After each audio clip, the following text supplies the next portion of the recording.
10,000 years ago, the Nemarian Empire had been destroyed, but not the Nemarians.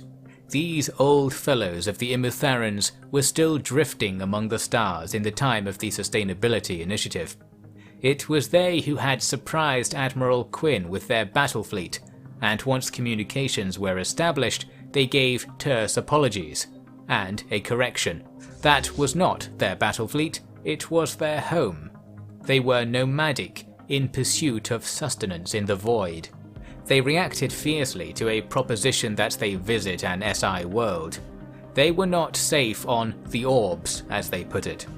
When asked why, they delegated the question to the Imitharans, claiming that those distant hermits maintained the truth better lost. The Imitharans gave no reply to related inquiries. The bird-like Nemarians had more than just a long-lost past to flaunt. The battle cruisers they had used to destroy the amoebas in their path were all for sale, or for barter more precisely. Various minerals commonly found on the dreaded orbs were traded for a set of 5 combat-ready ships, suddenly granting the SI an enormous amount of military potential. This was a fleet built with the knowledge and skill of the ancients. Could the grumbling Tuxcan Combine compare? Of course, the SI would not leave such a question to speculation. Analysis of years of gathered intelligence determined that the Tuxcan's weapons could not overcome the countermeasures installed on the Nomad ships. Knowing this, work began on new marketing material that emphasized the sense of security these powerful ships brought. Security and perhaps superiority. The people certainly enjoyed that notion, and seeds were planted in the wargaming communities in the virtual that would overgrow their beds with alarming speed. For the average citizen, war was a trivial, consequence-free affair, simply a form of art. The SI saw it differently, but the peers were always a reflection of the worlds they had been plucked from, so sympathies towards the power of space navies were bound to grow. The years-long unofficial campaign against the space amoebas helped fuel interest in the spoils of war. After all, by 2261, the galactic northeast had been conquered by the SI fleets, securing wealth vast enough to pay for the warships 1,000 times over every year. But some things were worth far more than metal and nitrates. Such was the bounty hidden beyond the so-called Forbidden Nebula. This was a stretch of space accessed via a hyperlane the Nemarian nomads had inadvertently revealed to the SI via the charged particles their ship engines left in their wake. The nebula was unlike any other, being filled with exotic elements and defying gravitational modeling. It was not a natural feature. It was a place the Nemarians called the Refuge of the Lost Water, but the SI didn't learn of this. Instead, they sought out the Imitharan name, Forbidden Nebula. The dark tone of this name was the only clue of what had occurred between the two ancient peoples, or perhaps what had been inflicted upon both. Following the Nemarians' trail, a hidden hyperlane on the far side of the nebula was found. It led to a couple of nearly off-the-grid stars, the second of which, Caenis, contained a shocking treasure. Amid the dead but asteroid-rich system, there was an enormous plant-like structure, a space tree for want of a better term. It had a trunk and a clear fractal system of leaves protruding from both ends of it. Witnessing this was the exile, who approached in her exploration vessel, beginning to appreciate the titanic size of the anomaly. It was poorly illuminated, shaded from the distant sun by the system's dense asteroid formations, but when the exile got close, the whole thing brightened all across the EM spectrum. There was an energy field around the tree, of magnitude sufficient to turn the exile away for fear of damage. However, she did get close enough to record images of particles drifting in the space between the field and the tree's body, particles showing liquid properties. It was dubbed SAP, and after a long wait, a piece was knocked by another and entered a wide orbit of the tree that brought it briefly outside the energy field. The exile keenly collected it. A mistake, it seemed, for at that same moment the darkness of the space around her was lit up by a pod of amoebas spitting at her from the get-go.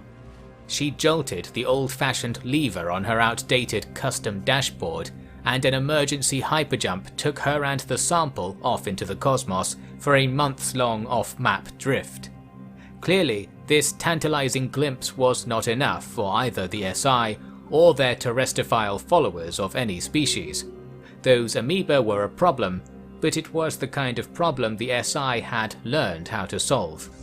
1 year later, 20 SI ships thumped out of the hyperlane into Taurus, the system adjoining Kaihenes. The awakened amoebas were waiting for them. One Admiral Kumar sat in a specially made life support system aboard the destroyer SIS Wenzhou, flagship of the SI First Fleet. This machine, infused with Imitharon technology, was a far cry from the weaponized utility drones of the fleet's founding. With a nod, the fleet's range-finding lasers stretched out halfway across the star system, feeling for the outlines of the Doomfire creatures. Then dull infrared beams guided burning turquoise columns of energy across the vacuum, penetrating and then detonating the amoebas with surgical efficiency. Within a few minutes, the job was done, and probes were called through the hyperlane to chart the system, followed by SI haulers coming to package away what remained of the amoebas. Thus ended the First Fleet's northeastern crusade, and with it came the final chapter in the SI's Age of Discovery. The likes of Yushin, Torres, Shu, Grasser, and even the Exile were the first and last of the SI's great explorers, not counting the fictional Lysian, of course. Without any ceremony, they were soon destined to be regular old SI peers once again, and old many of them were. But of the millions of SI peers, these few had the privilege of being remembered on the terrestrial, and known at all in the virtual. That, in the end, was their true reward. The space tree was recovered, and the fruits of knowledge were plucked from its branches. Its cells appeared to be ageless, just like those of the amoebas, and close analysis highlighted structural similarities indicative of a shared origin. Either both species were of the same origin, or one had begot the other. But there was a key difference in their themes. The tree was a symbol of life, especially against a cosmic backdrop. The amoebas burned flesh and raged impudently against war machines. Was their fight in the name of this inexplicable seed of life? Somewhere in the galaxy was a civilization completely destroyed by the amoebas if Shu-Sama was not truly mad. Some reasoned that there must have been some justice behind their death, that the amoebas were preserving something, perhaps this magical tree of life. Or, others reasoned, they were animals, and they lashed out when cornered by doom like anything else. Thorough study provided no great artistic meaning to the whole affair, but it did unveil a boon. The sap of this cosmic tree of life imparted a degree of cellular restoration when ingested. In other words, it slowed the process of aging.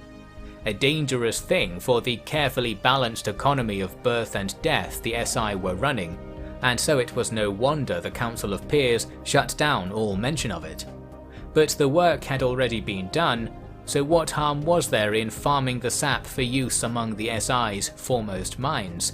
It was only fair, as life in the virtual felt longer on account of the faster than neurons rate of the simulations. The magic sap evened things out a little. It was only the first of 2 devious schemes the SI was slipping into. 3 if you count their occupation of the Babaki border zone. The as yet undiscussed vice was that they became increasingly reliant on the other galactic powers. This was a far cry from the creed of sustainability, from resource security into the far future. In their push to increase their population score in the eyes of the stakeholder algorithm, they had overturned their careful economic plans, and shortages of common goods loomed. This was most evident in the virtual, a realm dependent on the constant repair, replacement and expansion of electronic equipment.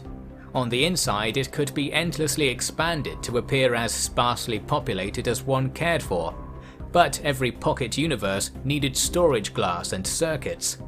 Suffice to say, anything that interfered with a citizen's powers in the virtual was certain to awaken the voters and see the SI gripped by the whims of the mob. To avoid doom by democracy, the SI began manufacturing equipment on Bibaki stations and planets, in return for a share of the raw materials being rounded up in the new northeastern sector. Similar trading arrangements were made with several other powers, amounting to years-long chains of ships circumnavigating the galaxy, sticking to the northern circuit to avoid the Tuxcan and Oned Karak. It was, as everyone well knew, the precise mistake that had destroyed the First League at Fenhabanis. Hence, it was a secret of sorts. Inevitably, the activity was well known to all those involved in the process, in particular the other galactic governments. Something of a tradition began, in which the Justcan Ascendancy would arbitrate trade disputes, banking on their reputation for cold, data-driven judgment. This evolved into an official galactic trading bureaucracy, with a continent-sized trading center coming into operation in Justcan space in 2267. At the end of the decade, the age of exploration and expansion was truly over. The SI's figurative paperwork was done, and they were now the caretakers of a vast arc of empty galaxy. A few resource-rich planets were nestled in the quiet web of stars, but none were of the human persuasion.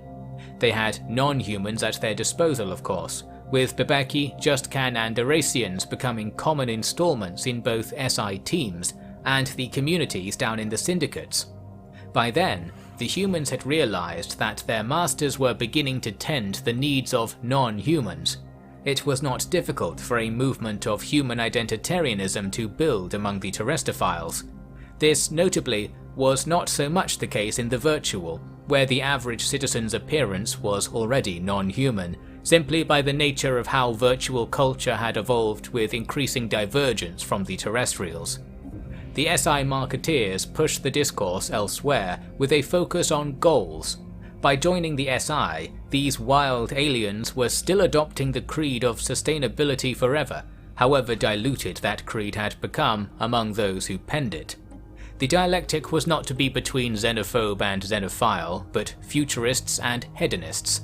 This was an uphill battle, but one the SI had fought and won before in the 22nd century. The problem this time was that many of those who wanted the Constitution to remain human-focused were working within the SI, and now they had common cause with the still bubbling stew of anti-colonialists who rejected the use of non-human labor for human means. Both groups could progress their cause by defying the SI, and from their ranks coalesced an extremist cell eager to change the path of history. They were the Human Future Front, and their insurrection began very quietly. Underweight shipments of minerals, bigger error bars on syndicate reports, and the odd empty desk at the Night Garden. The mutiny was concealed in a fog only statistical analysis could pierce. The SI's limited internal investigation team would take years to determine why their productivity was anomalously dropping, and why garbled signals were flowing from the frontier hyperlanes on the galactic rim. This, in their defense, was partially because of another project that the signal analysis community was embroiled in. A delegation had physically traveled to ingratiate the SI with the mysterious Vergesaflin Holy Assembly. A virtual meeting carried little weight to them. The meeting was cut short by the welcoming party flying off to a neighboring system without warning. The SI team followed, and encountered a gleaming body of energy suspended in space without explanation. It was a tear in space-time, mobile without mechanism, formidable without form. The Vergesaflin knew it well, and required that the SI respect a ceremony named, by rough translation, the wind falling over the mire. This involved standing very still for a long time. Long enough, it turned out, for detectors on their ship to pick up streams of tachyon emissions. This was what the SI decoders were busy analysing, and after months of work, they concluded that the tear was broadcasting a message in something resembling the Vergesaflin language. It would, years later, be pinned to an archaic form of the language from thousands of years prior, allowing a few snippets of translation. Vrun seeks, Vrun finds. Amid tingling stomachs, the Fajesevlin's religious rites were gaining appeal. The delegation returned home having not at all warmed the distant fungi to humankind, but with a little more reason to believe that their neighbours were not so pre-enlightenment after all. It was too late to share such notions with the Human Future Front. Their years of shadowy operations came to an end when signals were finally traced to the uninhabited Dangle system, a hyperlane terminus in the northeast. They had pilfered and plundered enough SI resources to construct a starbase and an armed space navy for garnish. Liners packed with migrants flying to the SI core had been hijacked and brought to this secret base and held prisoner, if not offered up for ransom in their old homes. In this fashion, the HFF had become rich in resources and living bargaining chips. However, in that same time, the SI Space Navy had grown too. There were always excuses to build more ships when the engineering experience had so many other applications. Normally such experience was gained in the virtual, but stubborn Bibaki engineers, the very specialists the HFF railed against, happened to prefer the real thing. Thus, of the 4 separate space navies the SI had manufactured, a single one was enough to outnumber the HFF 5-1. And when it came to the bargaining chips, the HFF had characteristically underestimated them. The Bibaki prisoners had been covertly broadcasting intelligence on HFF ship design, deduced from mere glances through a cell window. The Eurasians could fit through smaller gaps than the HFF base architects had presumed, and were perfectly willing to risk their lives for a noble project. And the Just Can, with their indomitable confidence, made a compelling argument that they should be trusted to act as snitches and provocateurs, gaining trust enough to dull the wits of the HFF guards. As such, when Admiral Kumar's 25-vessel fleet flashed into Dangle in 2275, the HFF project fell apart. They scrambled to order their own fleet forwards, but it was put out of commission by well-aimed blasts from the mouth of the hyperlane.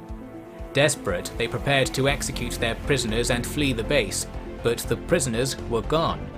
Among the fleet, just one ship remained powered, accelerating quickly towards the hyperlane. Aboard were all the prisoners, who had ably escaped in the chaos of battle stations being readied, and informed Kumar of their plan. The HFF base was unceremoniously blown off orbit with torpedoes and fell away into the star.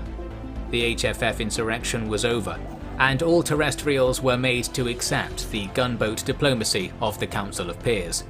The issue was not entirely extinguished, however, as not all of the HFF leaders and operatives were present in Dangle that day. Hearing of the disaster, they had to swallow their pride and escape the eyes of the SI probes. They had to migrate. They were spared ironic rejection by the Eurasians, whose rehabilitatory philosophy knew no bounds, not to mention their reverence of even the most anti-freedom freedoms. Thus, the HFF faded away, dormant but not destroyed. In the years that followed, the SI's ties to the other powers only strengthened. Colonies dedicated to all 3 partner races were formed in SI space, although these were of course primarily for the purposes of overseeing economic work in atmospheres too uncomfortable for humans. During this period of migration, the Bibaki stopped bringing their Gorf companions with them. In fact, the Gorf became a lot more withdrawn from galactic relations, which slowed the political process at the Galactic Assembly yet further. The reason was an upsurge in sympathy with the space amoebas, which had been hunted to near extinction in the wild by the Sustainability Initiative.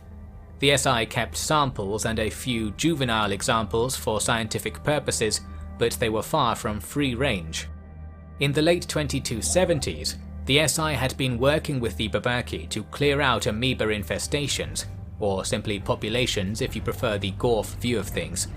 This involved the advanced and experienced SI Space Navy sending vessels to clear paths through Bibaki hyperlanes. the Gorf began to withdraw themselves from the Babaki from then on. To some extent, it was simply the entrance of humanity as the Babaki's new companion creatures that pushed the Gorf away. By 2282, confirmation of the new State of Union came. The interstellar alliance of Babaki and Gorf saw its branding removed and its history no longer spoken of. Now was the age of the so-called terrestrial engine, the name of a new, organized joint government of both the SI and the sovereign Babaki coalition. From the point of view of the SI, this was a key step to legitimizing their foreign dependencies. It was a step to it ceasing to be foreign. For the Babaki, it meant influence over the comings and goings of that increasingly impressive space navy the SI were getting known for, and in that regard, clearing the hyperlanes of amoebas would be only the first step. Initially, this terrestrial engine was little more than an office to facilitate intimate trading relations, but discussions of shared political goals inevitably followed. It quickly turned into a sort of military alliance, an arrangement the Babaki profited from immensely, and one that made the humans feel more relevant. The Union was expanded quickly, as in 2285, the time came for the Silstak sovereign stars, the power of the galactic northwest, to complete their joining of the Interstellar Alliance. Seeing that this polity no longer existed, they requested the terrestrial engine perform the services previously promised by the Babaki, those being legal integration and military alliance. In this fashion, the SI was brought in from the backwaters in a dramatic fashion. All of a sudden, the political joining of the three democracies created a new label, under which such vast economic and even military strength was summarized that everyone had to listen. That was as true for the hawkish Tuxcan leaders as it was for the common voter. The former had to accept that the powers they had been insulting and threatening to invade had suddenly joined forces. The latter had to accept that the worm-like Silstak were now as legal a citizen of Earth as everyone else. For the voters, this arrangement was either so irrelevant as to go unnoticed, or was reason to hope that Silstak labour would decrease the waiting list time for new computer parts. For the Tuxcan, this meant something far more serious, for the SI had spent decades reverse engineering Imitharon and Nemarian battlecruisers.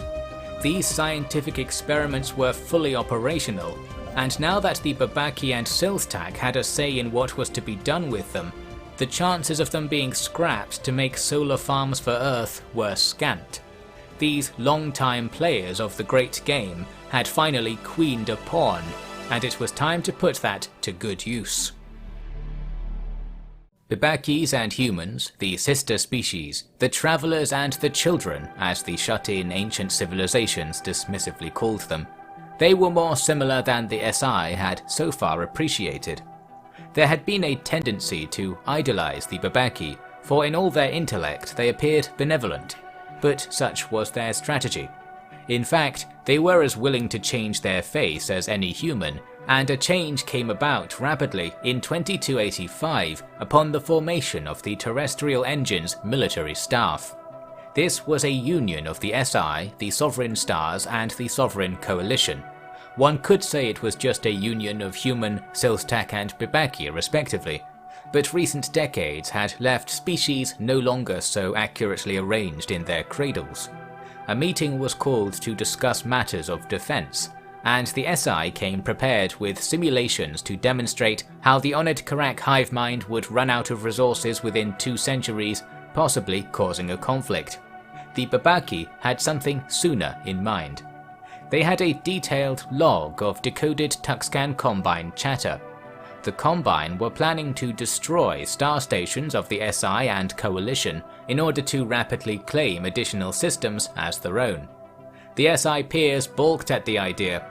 They informed the Terrestrial Engine Assembly that they had already run every political simulation twice, and the Tuxcan did not act on their threats in 96% of modelled scenarios. This was simply because the Tuxcan ran a respectable resource surplus. They had no need for risky conflict. But the Babaki shot back a simple reply: "We do." Perhaps it was human influence, but the usually Spartan Babaki population were asking for more and more computer resources for virtual activities. These virtual activities seemed to correlate with an uptick in reproduction, which was not a restricted pastime in Coalition space. In short, civilian needs were impacting scientific procurement, and every year as the crisis worsened, the Babaki's unified push for scientific mastery was weakening. A dramatic boundary condition shift was required to preserve their institutions. This much was certain. They had run their simulations 5 times. The coalition plan was to preemptively attack and capture Tuxcan systems. The Tuxcan had provided an excuse to do so through their warmongering, and the Sustainability Initiative had provided a space navy.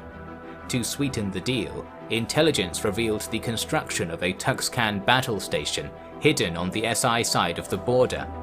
A brief analysis of the Alpha Hydri system revealed a gravitational anomaly at once. It was a lot to take in. The Coalition's case was being made entirely using evidence of their own creation. The Silstak leaders, the Trail Fonts as they were called, gave bendy nods to it all, knowing that they were too far removed from the situation to be harmed by it, but politically positioned to profit. The SI, of course, had only one method to determine their response: the vote. The issue was that this particular matter was of interest to a large subset of the virtual population, usually so reliably apathetic to terrestrial votes. War, a phenomenon absent for centuries on the terrestrial, but ubiquitous and colourful in the virtual, was a subject of keen interest and expertise for many. The presence of Bibaki avatars helped beguile the war-geek humans deeper into the cause, and shortly an overwhelming mandate was given to the SI to simply do what they wanted with their remote control navies in deep space. Not that this mattered anyway, for the Sovereign Stars and Sovereign Coalition could outvote the SI within the terrestrial engine, an oversight of sorts, but one born entirely from the trust that the Coalition would continue to oblige the SI like loyal pets as they had done for decades. There were many kinds of play in the Great Game. In 2288, the war officially began. The official nature of it was confirmed by the galactic community, who were quick to appoint overseers, rights watchers, and scorekeepers. War, like anything else, was a carefully regulated affair, so much so that it was hardly frowned upon. After all, for the legislation to grow so large, it must have been well fed. War was merely another play in the Great Game, and play it almost was. Space navies were rarely crewed by living beings, and the battlefields were lifeless, irradiated expanses, deadly whether munitions are flying around or not. There wasn't much to lose if everyone played by the rules, and understood what they were staking on the game. The invasion of the Tuxcan Combine ticked the right boxes, and luck was cordially wished to all involved. The SI Nemarian fleet, under Admiral Jomogombo, got the first points on the board, shattering a lonely Tuxcan destroyer outside their border battle station, then bypassing the station to head into the Combine's domain. Nothing appeared to stop them, and the crews jumped down lane after lane with little sign of life, beyond those 1 micropop habitats basking in the starlight. The fleet accepted the surrender of each one as they passed it, as per the rules. This easy ride was explained by reports from the Coalition front. There was a single hyperlane linking Coalition and Combine space, and before it was assembled a joint SI Coalition navy. In early 2289, the lane flashed to life, and some 70 Tuxcan ships came out in neat formation. With no communication whatsoever, the Coalition ships turned and blasted out of the system, leaving Admiral Kumar and the SI 4th Fleet docked at Kibin shipyard close to the system's binary pair. She ordered a retreat also, but the station's docking clamps were jamming up, and the fuel pumps were spitting mere drips. It took nearly a week to get the fleet into space, and by that time, the Tuxcan were at the gates. The 4th Fleet's shields were just barely powered up when suddenly explosives impacted them in the dark, followed by chains of speeding bullets. These bullets were drawn into the ship's powerful EM fields and started whizzing around the hulls erratically, periodically being released to fly off in all directions. The Tuxcan fleet entered visual range. A dozen T-shaped capital ships were screened by 5 dozen cutters, each emitting sharp mass driver rounds in quick bursts. The SI Council of Peers, commanding the operation for want of a dedicated body, had little idea this battle was even taking place. The Tuxcan ships were scrambling hyperlinks, so the Kibin system appeared quiet from the outside. It was almost a year before the SI discovered what happened. Kumar dropped into the Kastaba system, the SI's border with the Tuxcan, following a long emergency hyperdrift between the stars. She was missing 5 ships, and the rest of the fleet were missing enough parts to keep them out of the action for months. Inevitably, she had over 300,000 words of after-action report to submit, much of which concerned the question of coalition sabotage. The coalition, without breaking a sweat, informed the SI that the Tuxcan must have intercepted and jammed the signal to retreat, which had undoubtedly been transmitted. If only Kumar had studied the coalition's published doctrine, it was argued, then she would know that engagements were to be chosen with extreme care, and she should have been fueled up and ready to retreat without outside instruction. This was enough to let the matter fall to conspiracy, and serious thought turned elsewhere. At the turn of 2291, the much-simulated battle occurred. The Nemarian fleet had gradually travelled into the depths of the Combine, and this push had forced the Tuxcan fleet to return home. The coalition had lost only 2 stars to their defeat, but the Tuxcan had lost 9 to the SI. The 2 battle fleets simply had to clash. There was a wave of excitement in the virtual when news from the Nemarian fleet suddenly cut off. The jamming fields were up, and in the empty Bij system 10,000 light-years away, the silence was a deadly tease. Then, Jomogombo's HUD lit up. The Tuxcan vanguard descended stealthily into the midst of his fleet, not opening fire until their small, dark ships were close enough to see with the naked eye. Jomogombo rallied the fleet around his flagship, the SIS Seafallen. It was the refitted Imitharon battle cruiser, smooth and sleek amid an armada of boxy, resource-saving SI designs. But there were also the disc-like Nemarian cruisers, which blasted out high-energy beams of charged particles. When the smaller Tuxcan cutters were caught in them, their shielding melted away and their hulls were superheated in seconds. Occasionally they would break apart with a puff of smoke from the trace amounts of flammable gases igniting in their fuel. More often, they just carried on their trajectory and flew out of the cloud of battle, turning gradually as the central star began the years-long process of pulling them down its gravity well. It was a battle of size against numbers, and in this case, size proved an advantage. The Tuxcan bombarded the wide flanks of the Nemarian cruisers with torpedoes and mass driver bursts, but the large hulls on the cruisers could be broken apart a great deal before the vital systems deep inside were disabled. Therefore, while the Tuxcan were inflicting a lot of material damage, the SI ships kept firing, and each energy beam they shot melted mass drivers and overheated engines among the Tuxcan. After a few hours, the Tuxcan disengaged. They had a hyperdrift escape technique also, but it was no use to the scores of disabled ships left adrift around the battle. The fight was over, and it was a resounding victory for the SI. Such cheer on account of terrestrial events was rarely seen in the virtual. The gamble had paid off, the war had been won, or it should have been. By the adjudication of the galactic community, the SI had enough points to declare victory and have some of the Tuxcan stars legally transferred over to them. But the Babaki coalition had other ideas. Their objective was not to capture space but resources, and in particular they had their big hearts set on a planet the Tuxcan inhabited known as Blek. It was a world almost entirely covered with liquid water, which to the Babaki was like a fertile plain, for aquaculture was their speciality.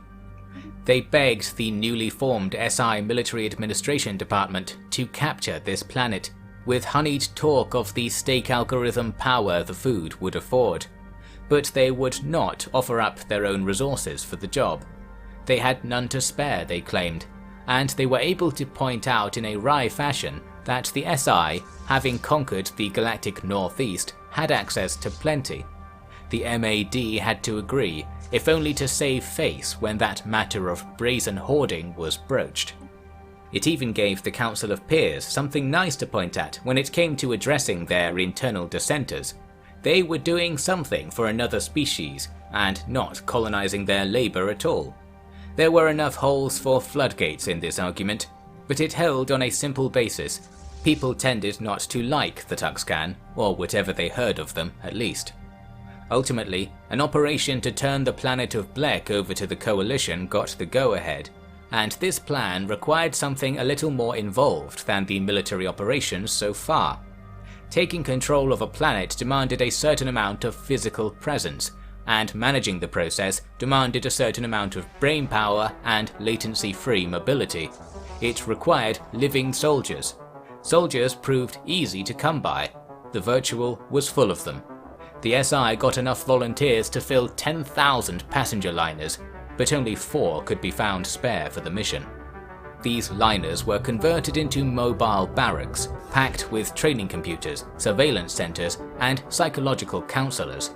The peers didn't trust folk pulled from the virtual one bit. No wonder, for acclimatizing to the steady disappointments of the terrestrial was a straining process for anyone. It was a prison, but one where special privileges were to be granted when the sentence was over. That was the trade the SI was making: experimental military service on an unknown, angry planet, in exchange for all the reproductive rights one could ever use, and a special badge on their civic profile to denote their labors. More than worth it, many had imagined, but having to spend hours a day outside of the virtual to attend real-life training sessions and constant chemical therapy treatments was quite a hassle.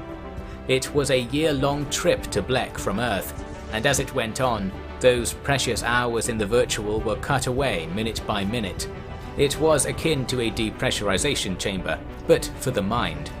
The human soldiers of the SI had been gods once in their world, but now they were being broken down and drilled with the great golden rule of the terrestrial: don't do anything stupid. The final result was that the 4 liners entering orbit of Blek at the turn of 2294 were packed with angry, nihilistic humans, geared up with exoskeletons to simulate near weightlessness, and trained to react and move faster than a physical body could ever allow. These perfect soldiers were placed under the command of one Vabrik Den Pathir, an Eurasian strategist who'd been league champion in all sorts of simulated conflicts years prior. The Tuxcan had fighters aplenty on Blek, for fighting was a common pastime and social climbing technique for them. They wore shimmering yellow armor and carried magnetic weaponry, designed primarily to battle opponents also wearing that shimmering yellow armor. The dull green exoskeletons of the humans were not magnetic and were hard to see in the dark. They were easy to hear though, with their occupants whooping, yelling, jumping around without cause, and generally stressing the limits of General Den Pathir's ability to control them. In accordance with the rules, the humans were using radiation guns that rendered the Tuxcan comatose very shortly. Not dead, and adjudicators were close behind to double-check this. The planet surrendered after a few weeks of this rowdy spectacle, if only to get some sleep, and the humans were shuttled back to space. The colonies had no space elevator. The job was complete, and for the journey home, the soldiers got all the virtual access they wanted. It was not difficult to go back. The councillors of the fleet had theorized that experiencing real-life risk would alter their perception of virtual interactions. They were wrong, for those living outside the virtual often failed to appreciate that for those inside, reality was defined by the reaction of others. People cared what you did in the virtual. People, for the most part, did not know what you did on the terrestrial. This lent a sense of reality to life lived entirely in a fictitious context, and lent a sense of fiction to reality. In summary, the soldiers had learned nothing. but the social experiment of using them sketched out some useful avenues of sociological research, and some SI peers even considered looking into the virtual for more than 5 minutes. After a long period of intergalactic monitoring and score tallying, the war ended in the middle of 2295. The Coalition were awarded Blek and 6 stars, the SI received 5 stars and that Alpha Hydri battle station, and the distant Silstech got an honourable mention for their cheerleading. Overall, a respectable decade of war for the galaxy to enjoy, especially because only the unpopular Tuxcan had borne the cost of it. The Tuxcan living on Blek were to suffer the indignity of living under Coalition masters, but that was tolerable enough, for the Babaki scientists were far more interested in the wet mud beneath their feet. The colonists were left to watch the Coalition stretch floating aquaculture grids across the ocean and puzzle over why Babaki workers sometimes turned to face Tuxcan onlookers and waved an open hand in the air. Some foul human practice, no doubt. From the Tuxcan Combine's point of view, the entire experience had been shattering. This elite body had been repeatedly feeding their citizens dreams of victory in war, and a lot of their mandate was predicated entirely on the idea that such a victory was about to happen. Clearly, for war to sweep in, tip its hat, then leave with a few valuables under its arm was unthinkably surreal. The Combine never recovered its hold on their species, especially with some of them reporting a pleasant time being had watching visiting Babaki ride long buoyant planks around the tides of Blek. The Eurasians, their neighbours to the northwest, saw a chance to change the galaxy. They exploited the newly sprouting interest in peaceful ideology by packing out the Combine's administration with so-called councillors, who were there to guide their students to a stronger place. For the Combine elites, this was the only way to retain their lofty status, so they could not complain when these councillors increasingly demanded to be just placed in the driver's seat themselves. It was the beginning of the gradual end for the Combine. Another of the SI's rivals was pulled into the harmonious administration, joining the Human Future Front refugees awkwardly dotted about their bureaucracy. The Eurasians believed that they were going to reprogram these converts to better the community, but so-called cultural osmosis would have it otherwise. During all this distant battling, the SI had trundled along, leveraging its increasing budget surplus to establish sophisticated resource management systems across their large strip of the galaxy. But aside from such exciting administrative developments as the floating quota, the hardcore among the peers had carried on with scientific analysis of the relics and databanks amassed over the century. They had ultimately returned to the project that had begun their wild ascension to galactic warlords, that being the study of the ever-ominous Black Crown. While Captain Shu Sima had deleted most of the data on her expedition through the gate, her quest had borne fruit in another way. The knowledge that the Black Crown was a gate, in combination with assessment of its structure and physical capabilities, was enough to narrow down the physics involved. In other words, knowing that there does exist a theory that allows a certain set of devices to enable non-conventional space-time travel, all efforts could be focused on determining what that theory could possibly be. In the 2290s, it had been narrowed down to just a few options, and the leading among them got the go-ahead for the SI's most costly experiment yet. With an array of superstructural modifications, they believed they could activate the Black Crown again. In 2299, this work was completed, leading to a months-long build-up of energy, and then finally, a purple distortion appearing between the Crown's claws, just like that scene when Shu Suma had been sent through. It seemed that amid the comfortable formalities of new galactic civilization, there was one last adventure to be had. The violet malaise gripped in the claws of the Black Crown made an imposing target for the SIS Zhenghe. It was one of the old workhorses that had dropped SI probes all across their galactic domain in the days when Piers, Torres and Meiji had been at the reins. It was time for one last hurrah for the obsolete research vessel, right into that snarling ball of space-time distortion. The new pilot, Piers Taggart, braced himself as Shu-Suma had done, and felt the same shimmer of the very matter in his eyes as the threshold was crossed. It was uncomfortable, but not all that unpleasant. It was over before you had time to assess it, leaving the Zhenghe cruising towards a small blue star in an unremarkable-looking solar system. Wherever it was, there was no response to a hyperlane network ping within a few hours, meaning no probes were in the system. It was unmapped, but analysis of the background stars revealed its location by day's end.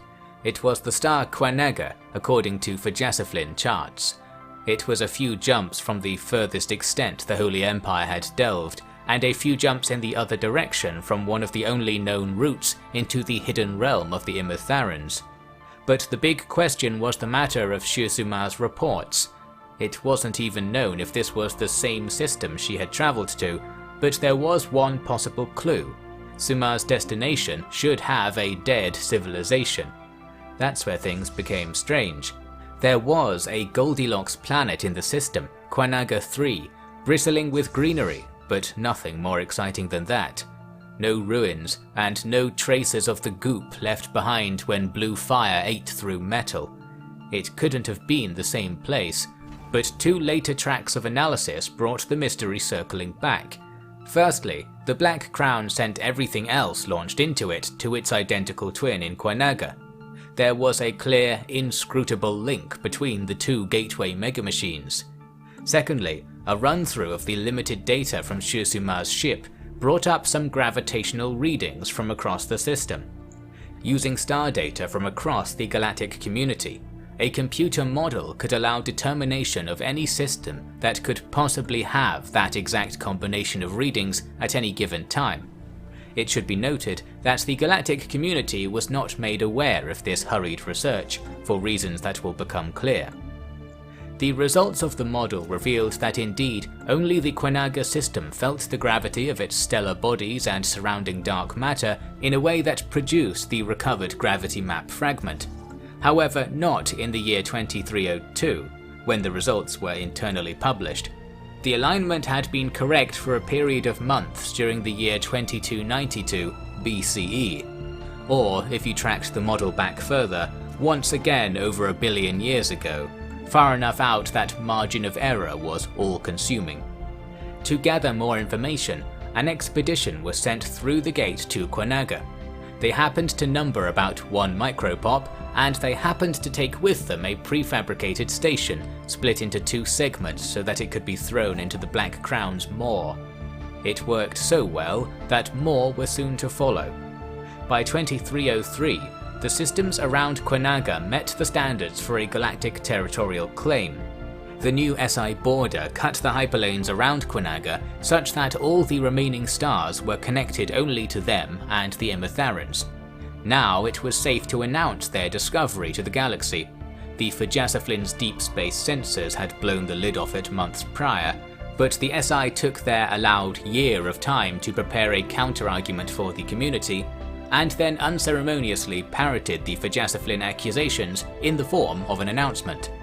So the SI now had another handful of stars on the far side of the galaxy, including the Kwanaga planet, now named Lost Crown.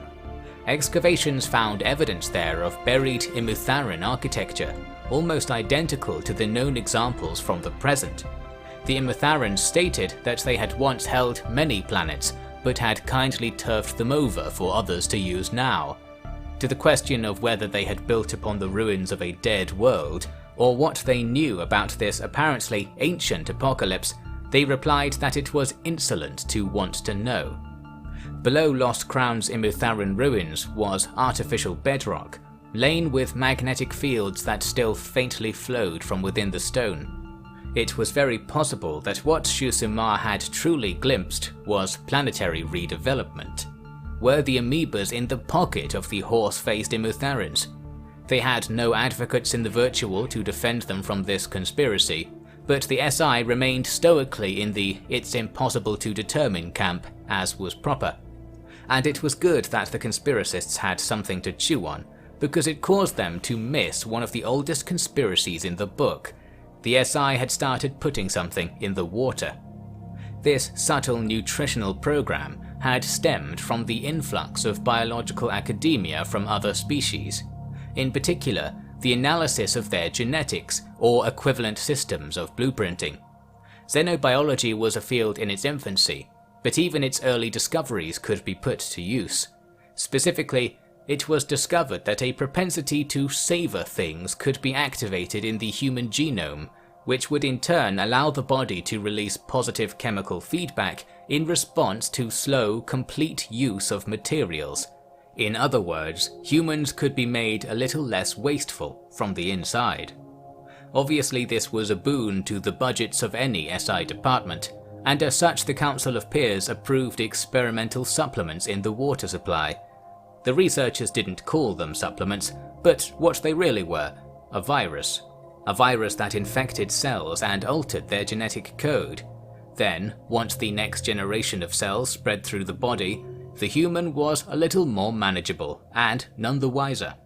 After a few months, the project could be cancelled, for the traits were heritable. The Council of Peers could punctuate the subterfuge with the ever-reliable adage, "It was for their own good." But their scientific work was also leading to more honest horizons. The integration of Bibaki scientists had brought the SI into an academic golden age, in which new ideas and fresh analysis flowed on topics ancient and modern. Human academics tended to focus on the production of models of understanding that held aesthetic value, often reveling in complex mathematical lexicon that permitted terse descriptions of physical laws. The Bibaki, conversely, shared beauty for adaptability. A Bibaki theory needed to ask more questions than it answered, so that more avenues to the potential truth of the universe were forever being illuminated. To go so far as to call something a particle was abhorrent to Bibaki purists, for the so-called particles were in fact just localized collections of physical attributes that followed certain rules, and to attach the baggage of a name to it was to be led into the long grass, as the humans had discovered in their battles with wave-particle duality mysteries. But then again, calling it a particle and just getting on with studying the implications of it certainly bore fruit faster than metaphysical floundering. The two approaches, in the 24th century, were combining into quite the academic machine. Like the two halves of a brain, human and Bibaki intellect circled each other, like growling animals rather than yin and yang, and produced studies of galaxy-wide fame. One such study marks the historic beginning of the SI's golden age, the discovery of the higher-order hyperlanes. Between 2305 and 2307, a mathematical mania gripped those in a position to partake in such activities, for a breakthrough in hyperspatial physics was being made. It was discovered that the galaxy had additional hyperlanes unknown to any of the great civilizations, or any that cared to talk about it. The lanes crisscross the dangerous galactic core region, bathed in rich radiation and rippled by invisible tides of gravity. This mixed up the possible routes across the galaxy, avoiding a large amount of circumnavigation without question. But the lanes stopped at a few stars during the crossing. Stars that, by galactic law, could be owned. The strategic value of a nexus in between all the other powers was not lost on anyone, and at once the SI sent probes and prospectors to check their options on this new frontier. There was trouble at home though, as in the middle of 2308, the Council of Peers was faced with a cheery message inviting them to an emergency session of the terrestrial engine.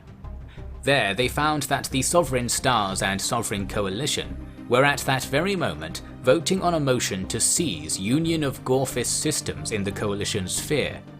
2 votes were in favour, and the Council of Peers were invited to cast their vote now as well. The whole thing came about because the Coalition was not a continuous territory, on account of how their holdings had been carefully intertwined with those of the Gorphs over previous centuries. The Gorphs, resentful of the melding of human and Bibaki at their social expense, were placing tariffs and blockades on Coalition ships passing through their jurisdictions, and now that the Coalition could rope the SI Space Navy in, they didn't have to stand for it. That navy was at the time wired into space stations across the SI, being used as spare solar cells. The SI didn't need them, so they obliged. Drones were sent to shine the lenses on the great laser cannons, and the Virtual began their contest to see who would be crowned strategist for the coming war. In 2311, after a long voyage, the SI fleet met their Gorfis counterparts near the Coalition border. The cloud of cuboidal Gorfid destroyers let loose a barrage of torpedoes and rockets, which soared a few AU towards the SI fleet, before being effortlessly melted away by precision laser bursts. Then the bursts were shot further out, stripping the shields from the Gorfis fleet in minutes. Their fleet commander surrendered in short order, and the business of the war turned to formalities. The terrestrial engine needed to demonstrate a clear ability to access and control the system or systems submitted by the claimant. Therefore, the SI fleet was to spend many more years acquiring the surrender of space stations and providing logs of their movement in the contested zone to the Galactic Assembly. Easy but lonely work for Admiral Komarov stuck in the midst of his shiny silent weapons. This ordeal would bring an end to the era in which military vessels were not hyperlinked into the Virtual, security implications be damned. Far from that battle, an archaeological find was made around which history would much later begin to turn. As far as 2311 was concerned, it was a deep bunker on a dead planet, found in the Helem system.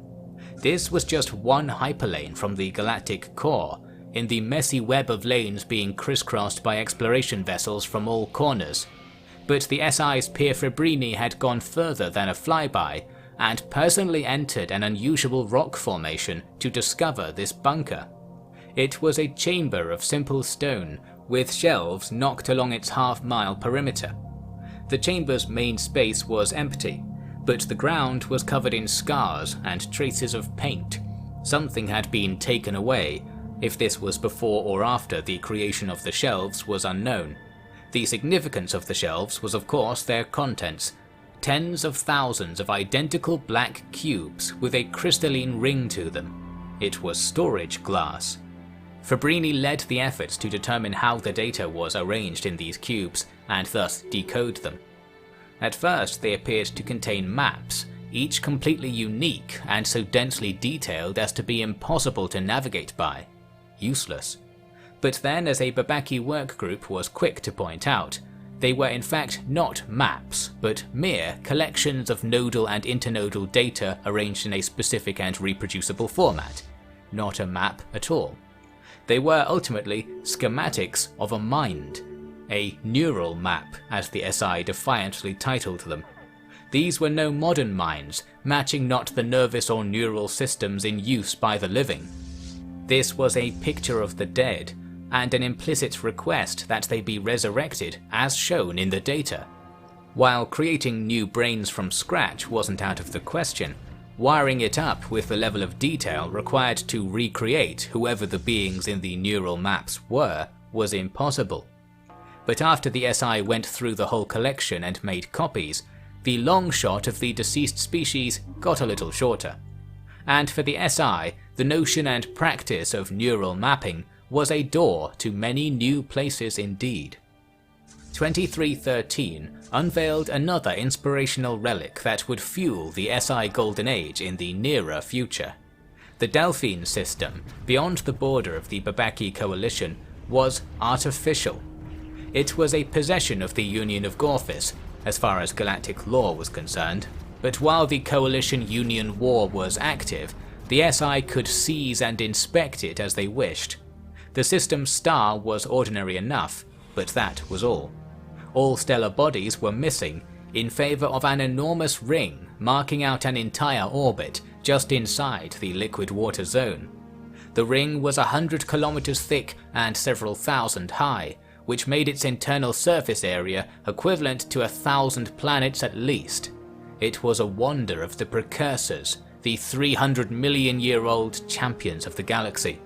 It was their greatest creation, and putting aside the odd stone inscription, it was all that was left of them. Its state of repair was less than ideal. The surface of the ring had been long stripped of resources by predecessors, and the ring itself was only a few hundred more asteroid impacts away from breaking apart. Looking at it this way, it was simply a vast piece of rock and metal filling the system with debris, a nuisance. But the science and engineering infused into that megastructure had the SI drooling. With this, the inconvenience of sending their ships to war was forgotten, for in the war-ending settlement between Coalition and Union, Delphine was handed over as a prize. Now the terrestrial engine could scour the dead wander for secrets, and dream wildly of what other things such heavy engineering could achieve. This is evidenced in the writing of Fabrini as he broadcast the first data from the horizon of Sagittarius A star, the supermassive black hole at the core of the galaxy. Billions of solar masses condensed into an object more deadly than the word deadly can imply, but also spitting out radiation enough to power civilization until the end of the universe if one could only find enough silicon to encase the whole thing in generators, or if one could manufacture enough silicon from the subatomic particles mixed into the black hole's radiation. That was Fabrini's plan, but he didn't have a way for it to not take 3 million years to execute, one for the Night Garden to mull over. Fabrini's team carried on monitoring the core and collecting data, but were then contacted by the Imitharons, which was noteworthy enough an event in itself. They had caught wind of the operation to make copies of the neural maps, and were eagerly asking for copies themselves. This revealed two things: that the Imitharons did have some interest in galactic goings-on, and that they had spies in the higher circles of the SI. But given the age of their own academic institutions, who could say that every particle in the galaxy wasn't entangled into their monitoring systems at the present time? It was further explained by the Imitharon representatives that they specialized in the collection and cataloging of galactic life. These undiscovered relics were, technically, examples of this, and so needed to be added to the collection. They mentioned that their work required as much life as possible to be analyzed and studied by their people. It wasn't clear if the translation to their people was referring to scientists working with the representatives or the entire civilization. Whatever they were doing with this data, it remained, at their insistence, beyond explanation to the SI. The Council granted them the favor, gratitude was expressed, and the correspondences ceased. At least those poor cube-bound minds had another chance at fresh life, but it came with the simultaneous chance that death was preferable to whatever the Imitharons were planning for them. Far from all this, in Alpha Centauri, SI engineers unveiled a new creation in 2314. It was what the SI had been working on in the early 2200s, before the trend of settling planetary bodies swept popular imagination. A space habitat designed to simulate whatever gravity, temperature, and landscape one cared to choose. In this case it was that of Bounty, the planet it was set in orbit of like a moon. And it was certainly moon-sized. This habitat was far larger than the simple cylinders originally planned for Earth orbit. It was large enough to house 1 billion humans, or adjusted numbers of non-humans for that matter. Housing was all it did. It was a metropolis station, dependent on the food brought up from the planet. But as a prototype, it filled its role well. The same rotating hexagon design could be filled with soil, if you could ship enough of it, and function as its own ecosystem. This was the future the SI had imagined, although admittedly they hadn't put much thought into where all the soil would come from. Still, lessons learned building this Goliath, the first of the SI's own attempts at megastructural engineering, were going to be put to good use designing a superior version for use on Earth down the line. This, after all, was why Bounty got such expensive attention first. The rest of the decade saw the race to claim the galactic core taking center stage. Other powers had already started claiming stars, and the SI cut all the corners they could to get new space station parts and crews shipped over there. This was a years-long process at the fastest, given the distance. It was a clear indication of the mindset the Council of Peers was passing along at this point in history. They wanted leverage. victories in war, convoys of migrants granting a good showing in the stake algorithm, and increasingly famous scientists working within their tightly bound packaging. The SI was breaking upon the powers of the galaxy decade by decade and seizing a piece of the pie. But on the other hand, their mission was becoming more complicated. They were managing a half-dozen species on a dozen planets across a 70,000 light-year empire of 200 billion mouths, many of which were half a galaxy from where their food came from, and another half in the other direction from where their electronics were assembled. This rich, delicate nightmare could only last as long as the resources kept flowing and no one interrupted. Only then could the promise of a never-ending civilization be achieved. At the behest of this impossible promise, the SI gladly raced towards the only possible outcome. The SI Galactic Embassy on Earth had a minor panic in 2319. It was over soon enough. They confirmed that in the galactic stake algorithm, there was no way to assign to species not recognized as hypertravel capable. Therefore, the destruction of the Evendari was nothing the embassy needed to fret over. This destruction marked the exciting conclusion to a variety of entertainment projects based on the unsightly civilization. Evendari states had been in a thrilling years-long nuclear standoff, earning them a dedicated band of followers across the galaxy. All these followers looked back on histories that successfully navigated self-annihilation, so it was easy for them to forget that the chance of it happening was very real. Kazon 2 was a reminder. A few days of fire preceded years of radioactive smog, killing both the Evendari and just about everything else down there. This historic moment, the first live destruction of a civilization streamed across the virtual, brought out various voices claiming the SI should have seized the nuclear explosives when they had the chance. But that misstep was safely in the realm of SI mandate fundamentalism.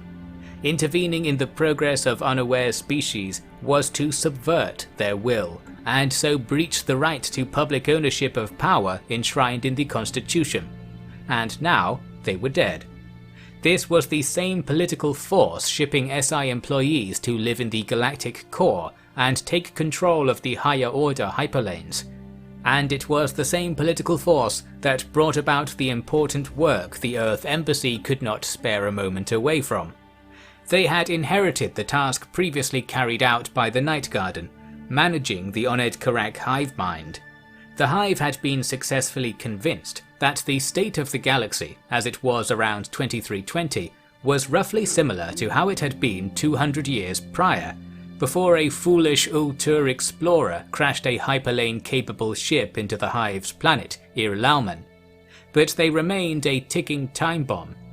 The Oned Karak had a difficult relationship with the entire galactic community.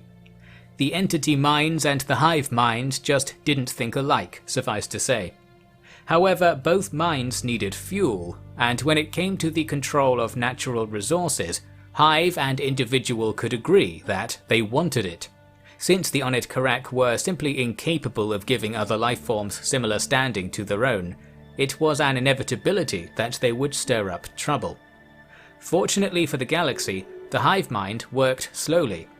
While it had successfully navigated galactic bureaucracy to establish legal claims to a hefty web of hyperlanes, it hadn't yet worked out what to do with them. In fact, the planet Ir-Lauman was the only place the hive inhabited, other than its mandatory space stations. The extreme density of the population on that world was more than the planet could bear. It was projected to be a mere decade from ecosystem collapse, and what would happen then? The worry was that the hive would swarm. Even if it resettled on a planet within its own borders, the geometric increase in size of the hive would simply render another world dead in short order. Worlds with resources perhaps better spent making transistors and bean curds. That's where the SI mandate stepped in. The hive had to be curtailed. This venture had the tacit support of the other governments. The Sovereign Coalition had rallied them to the cause, asking how could any of them ignore a species that did not know the meaning of self-control and would endlessly expand until nothing remained. After clarifying that it was the Onid Karak in question, the argument ground forwards to victory. The SI were clear to proceed with their simple two-point plan: remove as many assets, living and material, from Ir-Lauman as they could, and then cut off the Hive's ability to relocate. The theory was that the Hive could be conditioned out of their ravenous nature by making their own demise the only alternative. If the Hive would truly do anything to survive, it would stop growing. Only on that condition would the SI relent, hopefully to a hive mind with a rationale bent to appreciate resource conservation. All this is why in 2321, the Nemurian fleet, now almost entirely not Nemurian to be clear, sailed into Onid Karak space and smashed any vessels they saw to pieces. The Hive had an armada of ships ready to conduct their swarm, but they were detected at their deep space shipyard one jump from Ir-Lauman, and hunted down with no questions asked. Only once this had been done did the hyperlink channels open for the SI to provide their explanation to the Hive. The mood was completely flat. The Hive's representative quietly asked if the SI had any information to provide on the recent quote-unquote failure of the fleet. The SI embassy team replied that they had deliberately destroyed it in order to influence the Hive. Yes, after years of preparation for this operation, they had no grand lie, double agents, or alternate history to push. They had a plan to win with a frontal assault. They began to relay how their Hive members were driven by the sense of satisfaction they received when serving the Hive. The Onid Karak agreed and wished the other creatures could fathom it. The SI asked if they had considered mimicking the chemical response in their bodies artificially in order to pacify their desire to consume everything. The Onid Karak said they would consider it once they were done consuming everything. The SI asked why they wanted to consume everything. The Onid Karak said that if they did not, it would be consumed by something lesser, something that could be a threat. The Onid Karak's survival depended on expansion. When the galaxy was consumed, they would have so many members, so many neurons, that they would find a way to expand elsewhere. The upshot was that they had no interest in the SI's virtual consumption pitch. But the Onid Karak had a very exploitable motivation. If they believed they had to acquire and expend resources because their immortal survival depended on it, this could be turned around. The SI began to argue that in fact, their survival depended on them not consuming resources. Asked how that could be the case, the diplomats gave another straight-faced answer: because the SI were going to kill them all if they didn't obey. With no hint of offense, the Onid Karak conceded that in a scenario where consumption caused death, they would alter their behavior. However, they didn't believe that the SI were actually going to kill them all, so the threat was entirely declawed. The diplomats insisted they really would kill them, and the Onid Karak asked for proof. A shuttle packed with a few thousand Hive entities was sent up to the SI fleet over the next few hours. The Hive mind politely asked the SI to kill them all. As the Hive had predicted, the silly individuals hesitated. The SI was indeed taken aback by this line of argument. It met their own brutal honesty with emotionless courage. While unexpected, it was not beyond explanation. The Onid Karak were known for their compartmentalized scientific style, that is to say they operated on absolutes, influenced by their extreme age. The Hive mind thought it had seen it all, and so held true this axiom: if it can happen, it has happened. In this situation, they had never witnessed another galactic power kill an Onid Karak, despite having chance and reason to do so. They concluded, then, that it must be impossible. They did not worry about having no understanding of why that should be impossible, safe in the knowledge that it just was. All this meant that the SI had to prove them wrong. Not wishing to show ill will, a spacesuit was provided to the shuttle so that an occupant could travel outside. Then, with diplomatically announced malice, This occupant's helmet was forcibly removed by 2 drones piloted by Admiral Komarov while he chatted with the Hive. The Hive noted the death, and suddenly the tone transformed.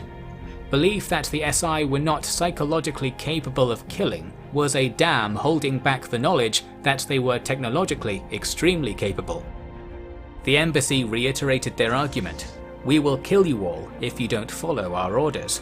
Your survival depends on that, and we instruct you to cease building your hive." As per the grand plan, this literally left the Hive with no choice, or more accurately, an inability to choose otherwise. As such, the Hive's naivety about the state of the galaxy was flipped over to a sense of grim subordination. Thirst for life became fear of death. A fear rooted in deception, for indeed the SI had far too much scientific work at stake in the Onid Karak's survival. There was no other reality-based example of a hive species with technological aids that took them beyond chemical and ceremonial bonds. They were worth keeping alive whether they were merchandisable or not. But the Onid Karak didn't know this. They saw that the SI could kill them, and concluded in absolute terms that they would. This was the critical weakness of a hive mind. It took only one deception to bring the entire species to its knees, and the Onid Karak had 4 knees each and 4 trillion knees altogether. From then on, the Hive was no longer permitted to construct spacefaring ships, was no longer allowed to stockpile resources, and had to transfer all of their surplus production to SI depots in the primary belt. Irlalmen was a very quiet place after that, save for the roar of engines ferrying containers into orbit. All the Onid Karak could do was bide their time and pray that their companion planet would carry them through that strange period. It was the first time they had prayed in thousands of years. What was the SI doing with all of the preserved resources being confiscated? Of course, the only thing their mandate allowed them to do. The decade saw a marked increase in living standards across their domain, which was a big deal for purist terrestophiles, i.e. the SI's employees.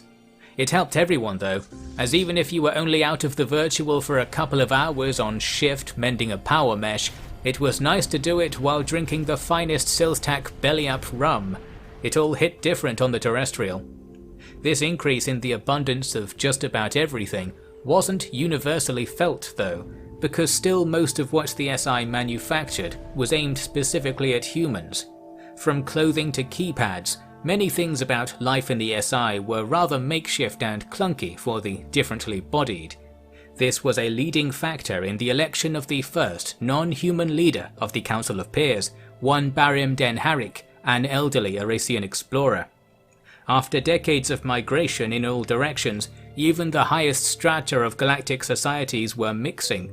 The SI in particular made it easy with its constant elections and strict policy-only campaigning regulations. It wasn't long before clothing was not just arranged by size, but by skin pH and limb count. A bit of a hassle, but what on the terrestrial wasn't. On the cosmic front, the SI's borders were still creeping into the last untrodden hyperlanes. In 2326, a space station was constructed in close orbit of the galaxy core. Technically it was permitted to claim black holes in the same manner as stars, and it turned out that only the SI were impetuous enough to risk building in the most dangerous place in the galaxy just to get a few extra points on the board. Some peers at least considered it to be prestigious. There was only one core, and it was theirs. Theirs to orbit in a station that was always one misplaced bit of stellar debris away from falling to a death like no other. At the same time, the Imitharons provided the SI with a boon. They let the children into an unused annex that shot off from their miniature empire, with 8 hyperlaned stellar bodies for the claiming, and a couple of fertile planets. No doubt they were recycled, like Lost Crown, but an extra pool of space to call their own was another win for the SI. Questions were asked about the Imitharon motivation, and without fail it remained unknown. The official line from the Imitharons was that the diverse SI administration was ideal for the so-called cultivation of civilization. Engineers were shipped out to get cultivating then, trying not to think about what harvesting would entail in this analogy. By 2330, the SI were studying a certain moon with a barren but stable ecosystem in the Astor system. They needed to assess the environment to see what species would be best for establishing new industries in that distant cul-de-sac. As it happened, the air was 100% suitable for a most rare species, the Andigonge. These were not entirely natural creatures. They were invertebrates, but walked in violet humanoid shells, enhanced with electrical muscles. Their small heads bore an opening on the front, from which a single slimy eye peered out of their armor. Silent and few in number, this species had arrived at Lost Crown the year prior in a single Vergesiflin cargo hauler. They could write in the pointillism-esque Vergesiflin script, which translated into other languages extremely poorly, but enough to determine that they were looking for a home. Further investigation determined that the Andigonge were former ocean dwellers, forcibly modified by the Holy Assembly in order to meet the criteria for 4-degree deviation sentience. In other words, they were making these mollusks count towards their population score in the stake algorithm and leaving them to drift about in space haulers. The SI couldn't stand for this mistreatment of a living being. They quickly took them in so that they would count towards their population score instead. That moon in the Astor system, cold and empty, was the nearest thing an ocean creature modified to breathe air could get to a home, so they were set to work. The SI's reputation for accommodating just about anyone actually contributed to a major breakdown in galactic relations. In particular, the Eurasian Harmonious Administration took issue with the brain drain it was causing. The administration's academia was packed out with people who did not mix well with the rest of the population on account of shunning the multitude of religions celebrated across the state. It was common knowledge that beings of analytical mindsets were being recruited constantly by the Sustainability Initiative. There, the policy on religion was less overbearing. You could have one as long as you knew you were wrong. Both the SI and Sovereign Coalition began poaching Eurasian elites and intelligentsia, which turned a harmonious administration into a rather more chaotic one. An internal culture war along lines of spirituality raged, one in which examples of human or Babaki spiritualists living in Eurasian space were elevated as idols of a higher appreciation of reality. The administration's overseer, the highest-ranking politician, was a Babaki of this kind, which the Sovereign Coalition found shameful. They were less practical about things than the SI when it came to religion, with bitterness stemming from a long history of self-determination against a hostile environment. The notion that the Harmonious Administration was harboring defectors from the search for real truth was offensive, and Eurasian pride in the matter broke some unseen straws. In 2333, the Coalition summoned the terrestrial engine to deal with the Haven of Deviants. The SI had their own deviants to hunt too. The Human Future Front operated enclaves in Eurasian space, where religious regulations allowed them to evict anyone with the wrong genetics, let alone no genetics. The plan was simple: to attack the Harmonious Administration until they adopted democracy and ended state-sponsored proliferation of deadweight spiritualist philosophy. This was very much the Coalition's war, but as usual, it was the SI who had all the spaceships needed to carry it out. But the SI could come at the conflict from another angle, for in the mess of claims in the galaxy core, it was they and the administration who held the majority. A war would give the SI an excuse to gain complete control of cross-galaxy travel, and an excuse to fill the galaxy core with military infrastructure, a lasting investment in intimidation. With comments to this effect recorded in the Council of Peers' judgment, the matter was passed over to the MAD to be carried out.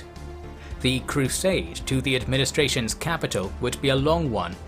The Coalition and the administration were entirely separated in the hyperlane network, despite being physically neighbours. To travel from one to the other, It was necessary to head south into the Tuxcan Combine first, and the Combine were firmly in the administration's pocket, with a freshly built battle fleet ready to block any such travel.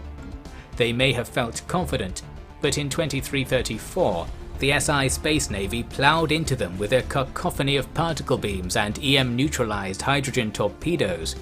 The coalition border system of Zarim lit up with the burning of fuels and melting of hulls.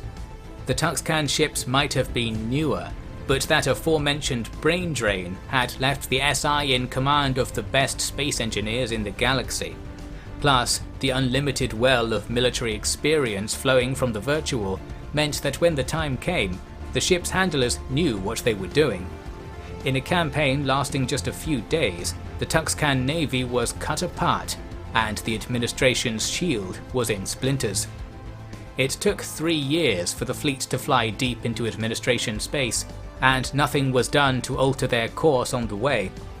They met the hastily assembled Administration Space Navy at last, and in the decisive battle of the war, detonated all that did not flee.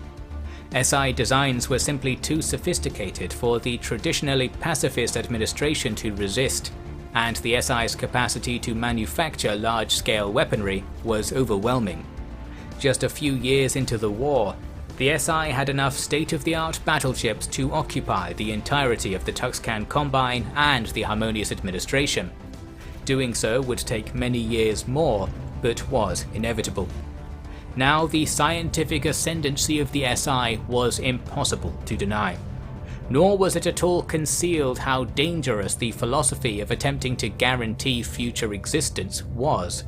As unstoppable attack fleets coursed through Arasian hyperlanes, who could not think back to that same image being used to drum up fear of the Onid Karak? With speed and determination, the SI was beginning to dominate the galaxy. And with life under the SI being so agreeable, there was no will to stop them. In fact, the only thing technically preventing the SI taking control of all living beings was that it was too complicated. Maintaining the utopian ideals at the core of their mandate took up 95% of SI resources at all times, and expansion had been dragging the poor, low-level employees through decades of perpetual crisis.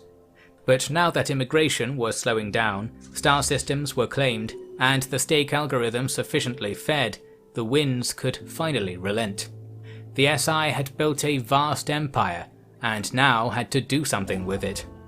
Most of its residents had plenty to do in the Virtual already, but the Terrestophiles knew that some things only thought possible in virtual environments could be achieved in reality. The Ring World, the Penrose Sphere, the Stellar Orchard. These projects of cosmic engineering, the ultimate expression of practical sciences, were no longer distant speculation. The SI had won surplus enough to begin dreaming big, and building even bigger, fusing piece after piece towards the treasures in the stars. As the 2340s loomed, Earth was a crowded place. Its population was 30% higher than old 22nd century projections, and was less human than imagined. But space-time was a big place, and all life needed was something to cling on to. That is why the SI began their most ambitious project yet, to circle Earth with a habitable ring. By linking the space elevators with a continuous surface, a stable world would be built, balancing the pull of gravity with its orbital momentum. This would be an extension of the planet itself, in effect. The amount of physical material and work needed to assemble a structure with the mass of an entire continent was going to be great.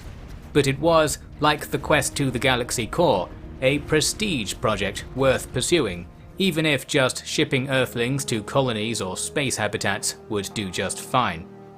It took 2 years to drag enough mass into orbit, pilfering the asteroid belt, the rings of Saturn, and rarer minerals from deposits across the SI's domain. It was assembled on a square plate, so large that were it not painted to be thickly black, it would glow like a second moon in the night.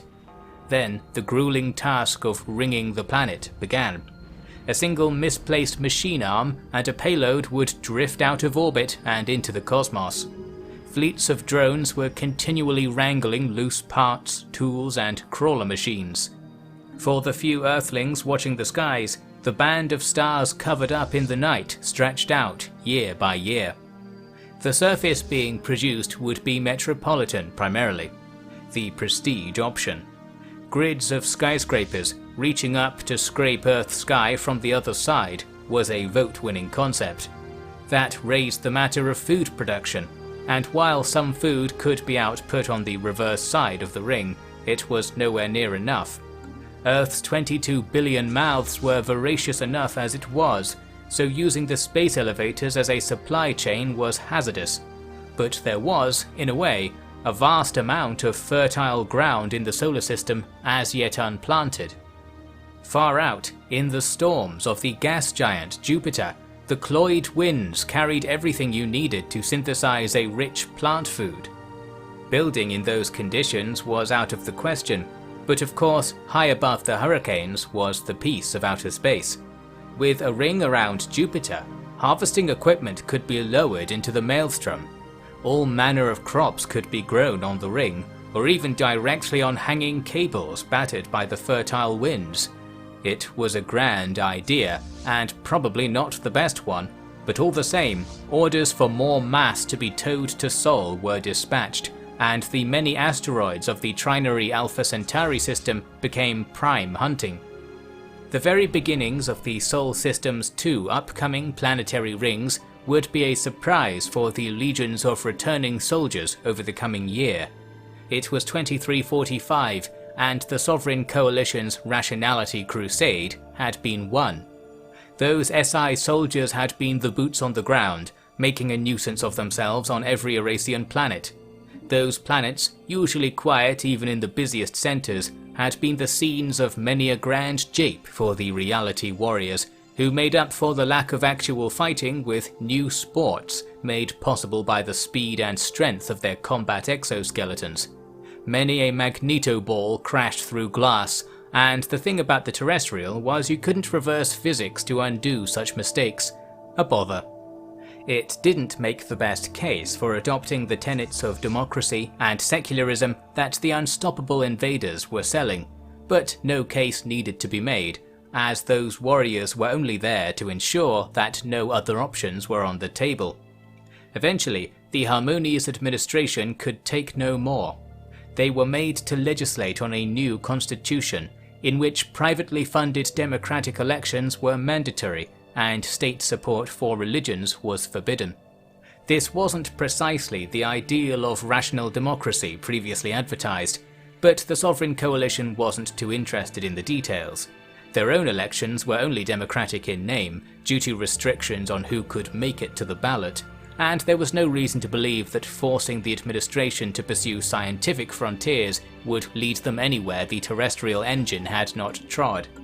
Ultimately then, the administration was not greatly changed by their capitulation. The Tuxcan, however, were ruined. With a second major military defeat under their belt, the Tuxcan Combine elite had lost all grip on their people. More to the point, they had lost all grip on their territory. The awards of the war granted the Coalition some 15 Tuxcan star systems, including Tuxca, their homeworld. An independent Tuxcan state effectively ceased to exist, and the scraps that remained would see their people become diaspora, mainly into the Harmonious administration. The Silstak, who didn't participate in the war on account of having no space navy, got a kickback to the tune of 9 systems on the western edge of the administration, while the SI, who had done almost all the fighting, claimed only 5. But these 5 were in and around the galaxy core, the galeo-political linchpin. With this, the eastern half of the galaxy was under their lock and key. Whether the SI's civilization would live forever remained unknown, but with this much economic, political, and academic power, they now had a better chance than any of the other civilizations. However, not everyone agreed. The Imitharans came to the SI in 2347 with an offer, or perhaps a plea. They had done some modelling and were able to demonstrate that as it currently stood, The SI's premier species, the humans, were going to be extinct within 2 centuries. They had not yet agreed on what would befall humanity, or whether the SI was either at fault or in any position to do anything about it. The only surety their representatives claimed was that humans were in imminent danger. That is, imminent on the timescales Imitharans cared for. Their plea was that a sample of a few 100,000 humans be provided for their so-called preserve. This preserve would protect them from the upcoming civilizational downfall, with no explanation provided as to how, why, or any other question one put forward. As usual, no one in the SI, human or otherwise, would understand. It was hard not to assume the premise had something sinister about it, simply because if it didn't, the Imitharans could just explain it plainly. On the other hand, the orbital ring on Earth was coming along very slowly, delayed by years as Jupiter's ring poached personnel. The SI certainly had a few 100,000 humans or more to spare. They ultimately agreed to the proposal, which brought about a very rare phenomenon, a backlash in the virtual. You didn't need to be a human Future Front member to be against sending people to live in a zoo for a stuck-up ancient superpower. But the zoo did have extremely good hyperlink reception, and it was all you could eat, drink, or whatever else you told the Imitharan caretakers you required. It was the luxury version of an already quite luxurious existence in the SI's care. The project was filled with willing volunteers, and that deflated the temporary interest in terrestrial administration the project had brought about. As for the matter of civilization supposedly collapsing in a couple of centuries, well, that was the SI's problem, not the citizens, so they heard little of it and said even less. The SI had a long-standing tradition of being worried about the apocalypse, stemming from their forward-thinking philosophy. Yet the horizon was clear, and the galaxy was increasingly tamed. The ships carrying sample humans to Imitharan space sailed alongside haulers from the Holy Assembly and Juscan hierarchy, but those ships were devoid of life. They carried mountainous bolts of refined metals, ferrying them through the ancient empire and out into the SI annex on their southern flank. There they were forced to travel perilously close to a black hole, forced by the enormity of the price the SI were paying for the service. This delivery was the start of another grand project. The SI was going to grasp a black hole with a great machine, prototyping the infrastructure theorized to provide a steady supply of energy far beyond human timescales. This was the ultimate key to surviving forever. The device in question was called a Penrose Sphere, although the term device is quaint, for it was an enclosure of the entire event horizon of one Suskat's Moor, a small, elderly singularity. By absorbing the radiation leaking from the mess of space-time inside, the stupendous mass would gradually be converted to energy, courtesy of Einstein's ever-reliable equation. Energy enough to outlast all the stars in the universe if the black hole was strategically fed those stars' corpses. This slow-burning stove of infinity would take a while to build, even in its experimental form, and it got off to a slow start. No real progress was made until 2349, when a division of 20,000 engineers was recruited from the Earth Ring project, having seen it to completion.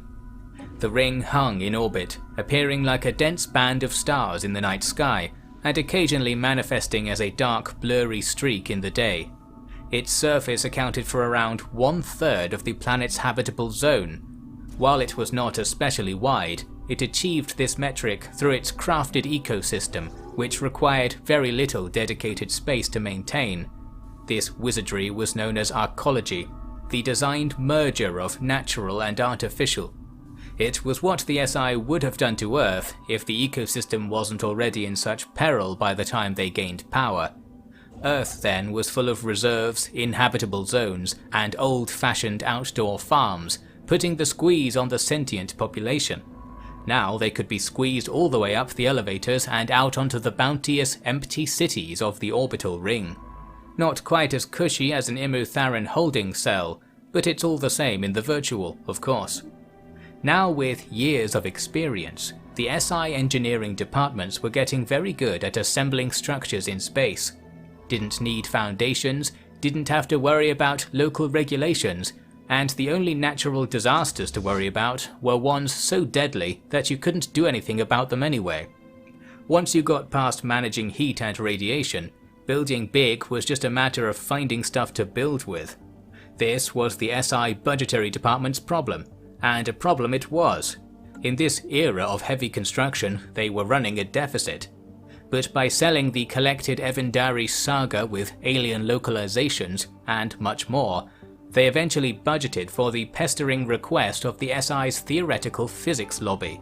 They were going to build a very, very, very large Hadron Collider.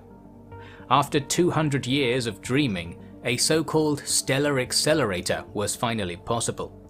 This was, in simple terms, a long pipe about the width of a couple of humans lying down, or a single Fajasaflin, that stretched all the way around a star. The intense electromagnetic malaise and vast access to solar energy this location provided allowed particle experiments of energies large enough to probe the deepest reaches of spacetime. The more energy you could build up, the smaller objects could be studied. With a stellar accelerator, researchers could peer into the quarks, leptons and bosons and find out what was behind their fuzzy masks. In 2350, construction began in the Jurop system, a colony star in the nearly human-free northeastern reaches. Obviously this was going to take a long time. It would take a year for anyone from Earth to even get there. But work was slowed further by a larger economic issue. By 2353, the Penrose Sphere, the Jupiter Orchard and the Jurop Accelerator had drained not just the SI of construction materials, but the galaxy. The galactic market was running dry, rendering the advanced alloys used in space engineering worth more than their weight in crystallized dark matter. This was the trigger of a gradual industrial escalation within the SI's colonies, aiming to reverse the deficit while still completing the grand projects within their 5-year schedules. All this, it should be noted, happened without much guidance or awareness from the citizenry. By this time, the virtual might as well have been its own realm of conceptuality, and most people tried to keep their stints in the cold, still terrestrial as brief as possible. This meant that the SI's direct democracy had curled up into a one-person conversation, as most of the voters left were the SI's employees. Therefore, while people might not have wanted vast resource spends on a particle accelerator, they were beyond caring in the strongest sense of the phrase. Handy because the Space Navy commanders fancied a planet-sized shipyard and docking facility on Mercury, and it wasn't going to come cheap. Apparently impressed by this industriousness, the Imitharons opened up negotiations with the SI once more, with an offer. They had some advice, some ancient wisdom, which they claimed would help them avoid the still unspecified disaster that surely awaited them. It came in the form of a detailed guide, written in several human languages with complete fluency, that in a straightforward way blueprinted a program of artificial selection. It was eugenics. The implication was that the Imitharon thesis of an imminent end to humanity was related to heritable traits or predispositions. In further explanation, it was mentioned that the intention of the guide was to allow the humans to outlast peril. No peril specified. Combined with their preparation of a human habitat, it seemed they foresaw a long-term disruption to galactic life and wanted their stored humans to weather its entirety. There was nothing forceful about their approach. The SI had chosen to follow the scheme thus far, albeit in a blinkered state. But empowering people for the usefulness of their genome was too far from the path. While the SI was a cynical democracy at best, its egalitarian ethics were set in stone, with those willing to deviate from them already filtered out of office and kept in the virtual.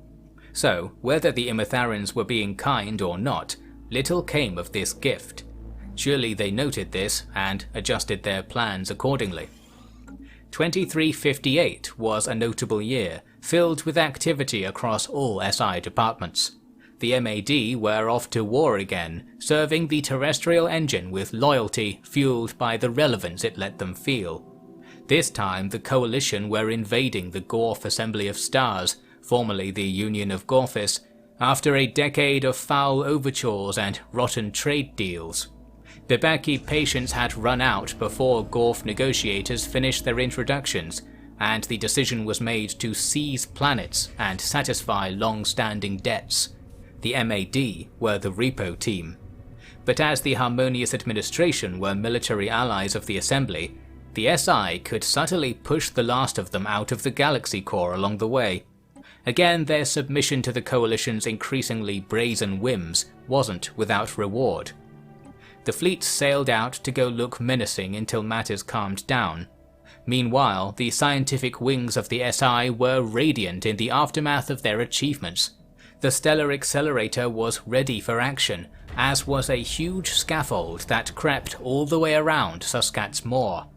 Now the black hole experiment needed Hawking radiation receivers to be installed along its several planets of surface area. The Penrose Sphere team worked closely with the Accelerator team on this, or as close as establishments on either end of the galaxy can work.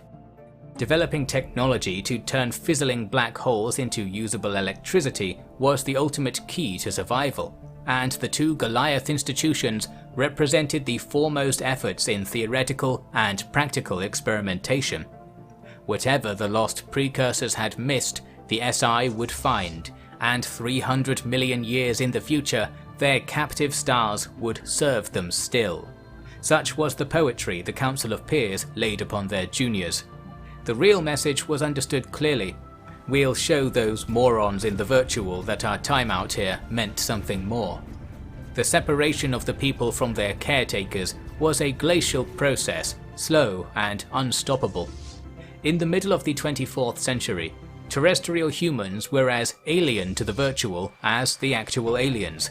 The complete freedom the virtual afforded had broken its residents away from even the languages of those they left on the outside.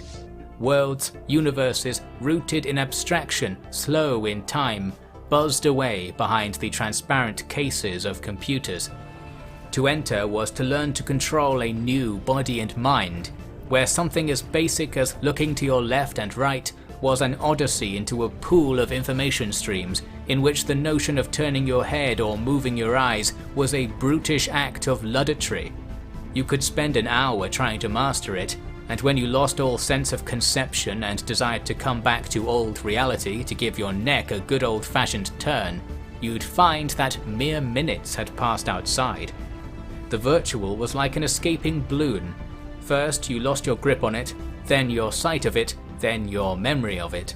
The virtual escaped control, sight and mind, and the feelings from the inside were mutual. The citizens of the SI were gone, but by law not forgotten. So on the plane terrestrial, where things were expressed with mere words, colours or shapes, the SI was left alone. It was a long-held desire, and an achievement, for it was their own work that brought them there. All that was left, then, was the work. In 2361, the war in the north ended. The SI was awarded several old Eurasian stars, some with new populations, merely toying with imitations of the virtual from a simpler time. They would not remain so innocent for long. New jobs to do were the SI's prize, and their victory was their pleasure. And the years ticked on, in real time, the stars churning themselves towards the death the SI was a few billion years early in planning for. Year by year, resolve grew that the galaxy should be moulded by the whims of the geniuses, altered to be the world the castaway academics wanted and the electric dreamers needed. Encasing Suskat's Moor and breaking Mercury open to forge ship hulls in its core was just the beginning. An important shuttle leaving the Sol system in 2364 would have flown right past the 4 megadrills burrowing into Mercury, making way for the scooping out of the small planet's metallic core. As sure as such godlike power could be seen being exerted from one side of the ship, the wild void was on the other. The boundary between awesome civilization and deadly wilderness was always just a plane of glass in space. This shuttle made its way south, jumping past void after void to reach the Oned Karak Collective. They only needed to reach the outermost systems to carry out their mission. The Grand Earth Embassy had been very busy, and a new treaty with the Muzzled Hive had been reached. The SI was going to take over stewardship of the Hive's space and all of the resources within its official boundaries. Kind of them. For the Oned Karak, this had a few appealing factors. Firstly, it would prevent them from becoming tempted to use said resources, and thus inviting a sure death at the hands of their benefactors. Secondly, it allowed the disconnected pockets of Hive living on the stations in each system to return home to the great tree at Irlaumen, the Hive's origin point, and where their natural bond was felt the strongest. Life in stations was flavoured with a background sense of peril for the Hive members, and so it was with enthusiasm, albeit hard to notice, that they swung open the docking ports and invited their entity-minded replacements aboard. Over the coming years, the collective would be peeled back and squared away on their home planet, system by system, until they couldn't hurt themselves anymore. They weren't the only things the SI wanted to keep an eye on. Night Garden scientists had used their 1 day a week of independent research time to work on a new kind of hyperlink scanner.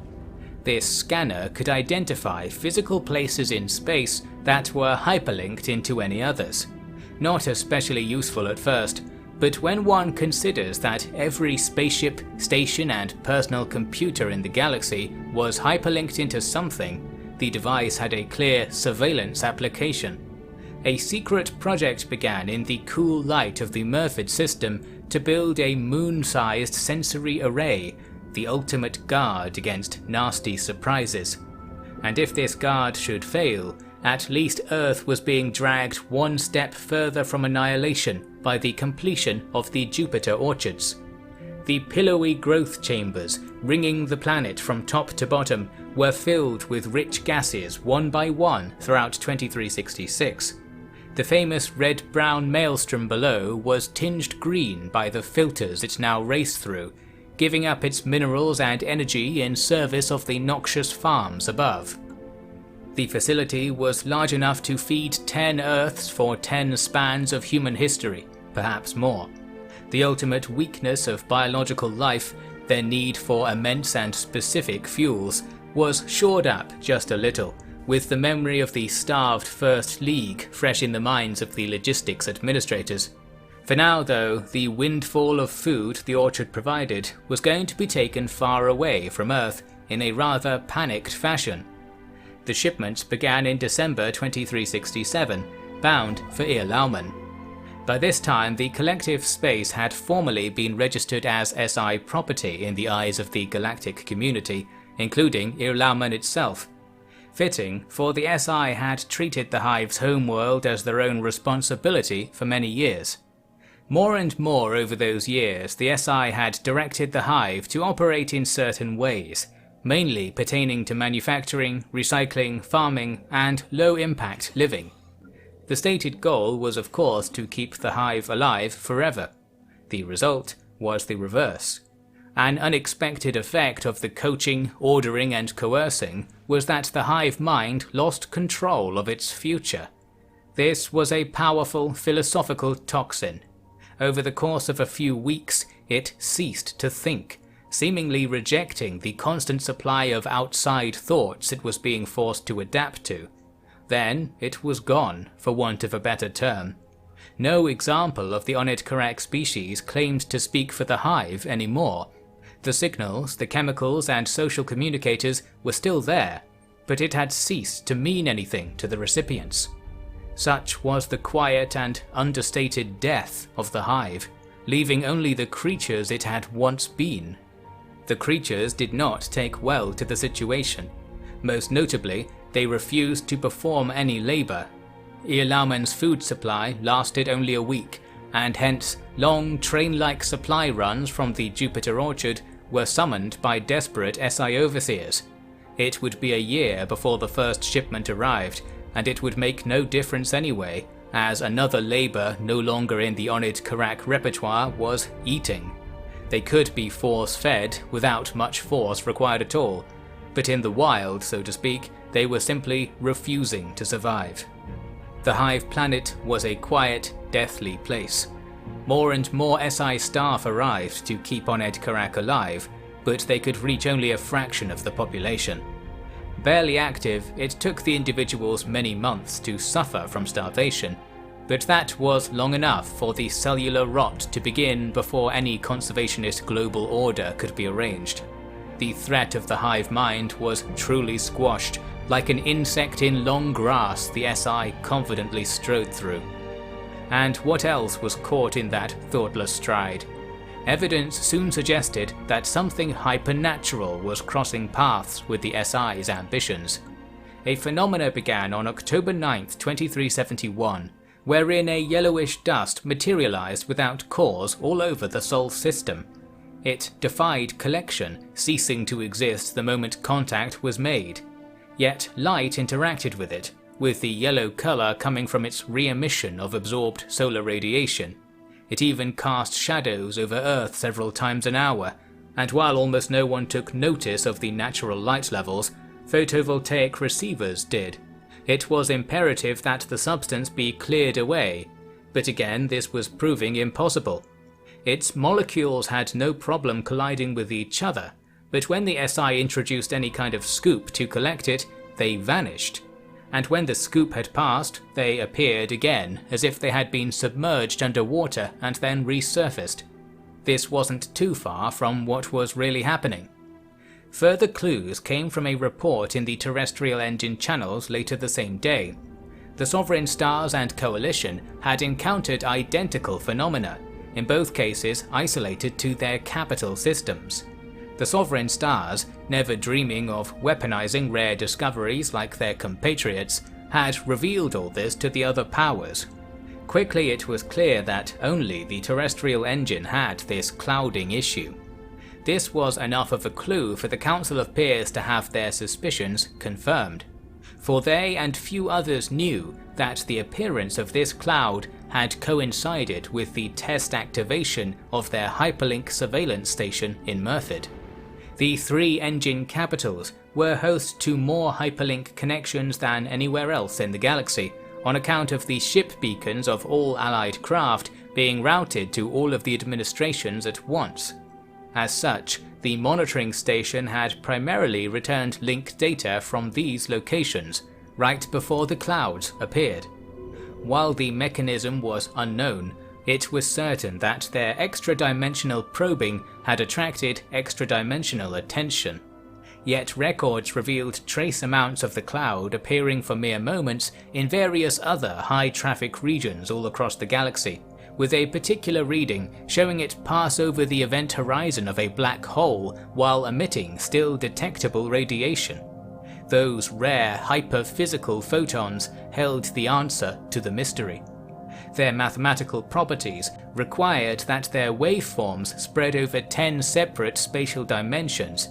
That was where the clouds had disappeared to, and where the remaining clouds dipped into when disturbed. To put it simply, they travelled in a direction 3D creatures didn't have access to. Just as a 2D being on a screen can't see out, but there certainly is an entire world in that direction. It was theorized that by switching the hyperlink sentry station off, the remaining clouds would carry on their way in this unknown direction. It took weeks for arguments to be won on this, and eventually the MAD allowed the station to be shut down. The cloud remained. Ultimately, whatever had come to the third dimension, perhaps attracted by the hyperlink meddling, had been snagged and torn apart. The extra-dimensional visitor had carried on its way and left part of itself behind. It didn't come back for it, so it could be deduced that it didn't need to, or that it couldn't. The sentry station was reactivated without further incident, and the clouds left around the terrestrial engine capitals dissipated. It wasn't that the clouds were moving, only that they weren't affected by the gravity of the stars, and so as the stars carried on around the galaxy, the clouds were left to sink into the void. In 2373, the SI engineers stopped messing around. It was time to seize control of the galaxy in the manner long dreamed of by their predecessors. It was time to build a Dyson Sphere. The star chosen for this epic experiment was Chirasix, a hyperlane terminus shooting off from the heavily built-up SCAT system. It was unsuitable for colonization, behind a heavily defended junction, but close enough to Earth that shipping Mercury's core metals there wasn't too great an expense. In the end, more than Mercury would be needed here. The Dyson Sphere was to be a complete enclosure of the star, similar to the Penrose Sphere being assembled on the other side of the galaxy. The catch was that it took a much bigger structure to house a pre-collapse star, and one that could deal with being superheated at all times. The purpose of the sphere was to turn the star's energy into electricity, the ultimate low-risk fusion power plant with yield greater than hundreds of planetary solar banks. The trade-off was that by absorbing all the star's energy, the star would be rendered invisible. But extinguishing a single star was hardly a steep price for billions of years of renewable power, which could be transmitted via planet-sized lasers to receivers anywhere with an unobstructed path. You can imagine what the MAD and the SI weapons engineers began to think of when hearing of these designs. The energy of a star would, decades later, be theirs to command.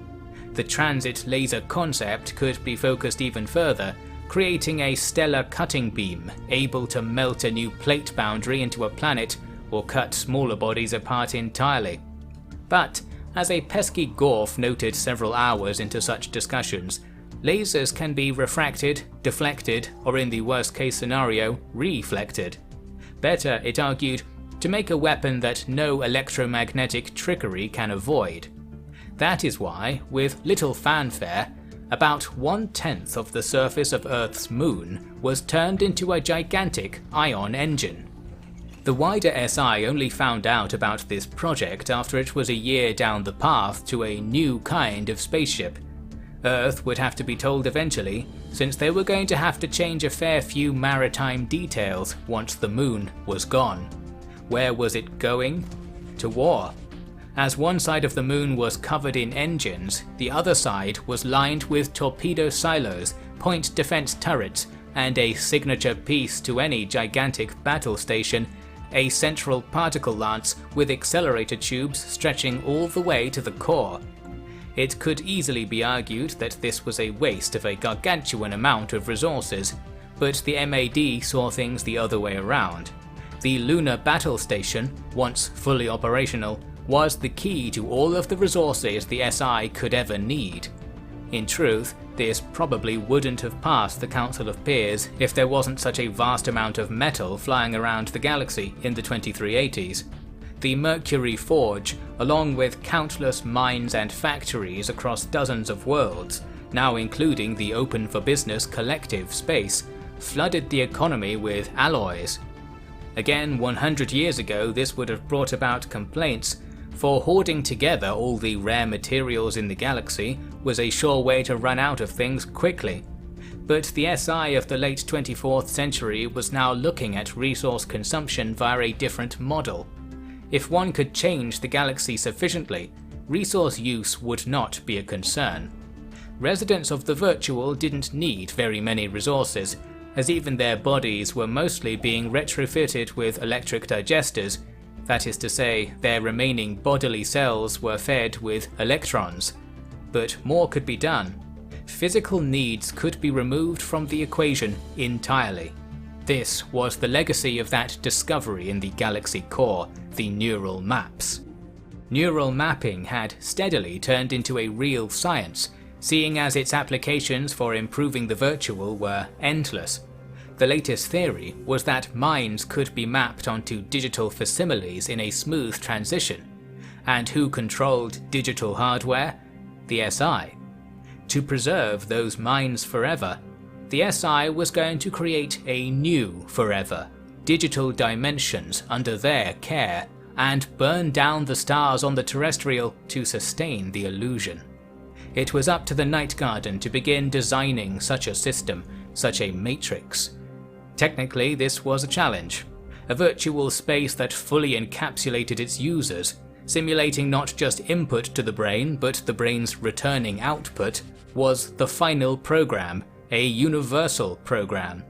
To develop it, they would need computers unlike anything tried before, even by the Uvazavani or Imitharans, and they needed processors, lots of processors. The Night Garden complex, by now a megacity sprawling over its planet, was about to skip right over being a city planet and become a processor planet. The silicon and iron making up the planet's crust was to be converted rock by rock into processors in situ. The SI researchers would have to live on and inside the planetary computer they were building. It would be powered by all the geothermal energy the core could offer, recycling the waste heat of the processors right back into the system with such efficiency that the deepest of the processors would remain ice cold just meters away from the boiling rock of the mantle. If the whole planet wasn't destroyed in the process, perhaps the final summit of computer science could be reached. There was little evidence that even the precursors had ever achieved such a feat, but then again there was little evidence they had existed at all. Their dead ring world was the only testament to their abilities, and the easiest available blueprint for the SI to learn those abilities themselves. Plans for a non-simulated construction of a ring world began to circulate, but the effort of manufacturing the Dyson Sphere was a grounding force. After a few years of work, a frame for the solar cells had been completed, encaging Chirisics. It was just a series of metal highways and wiring tunnels, but it was the biggest thing known to have been built in the last 300 million years. Filling in the gaps in the cage to make the whole endeavour productive would drain the SI's surplus for the foreseeable future, strangling any hopes of an even more expensive Ringworld project. They were also in competition with the Night Garden computer, since turning the better part of the planet's crust into processing units required the entire SI supply of rare metals and then some. It wasn't until 2387 that a budget was secured, but when it was, the planet faced unprecedented upheaval. Looking from the high towers of the Night Garden complex, boring machines higher still forested the horizon, pointed straight down. A four-legged platform was being lowered into place above each one by several craft each. Once the skyscraper legs dug into the rock below, single space haulers roared down from orbit onto the platforms. For 5 years, the boring machines would cough up the planet's crust, then the haulers would drag it to depots for its trip up the space elevators.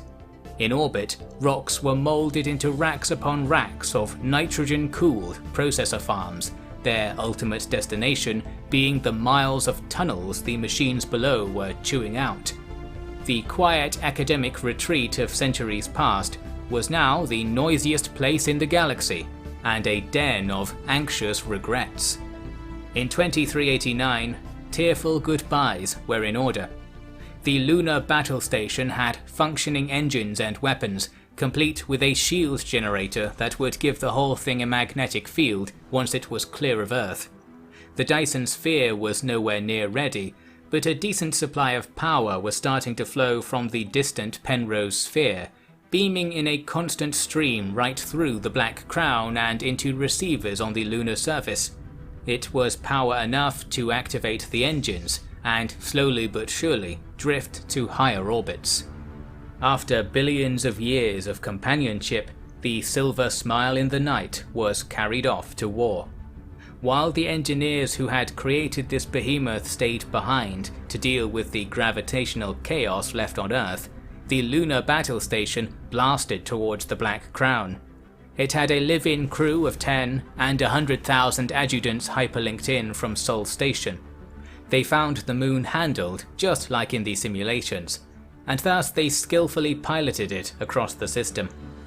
The engines were dangerously powerful and could be directed in a 180-degree spherical arc, allowing for a kind of turning in which sideways blasts caused the moon to rotate, then backwards thrust pushed it in a new direction.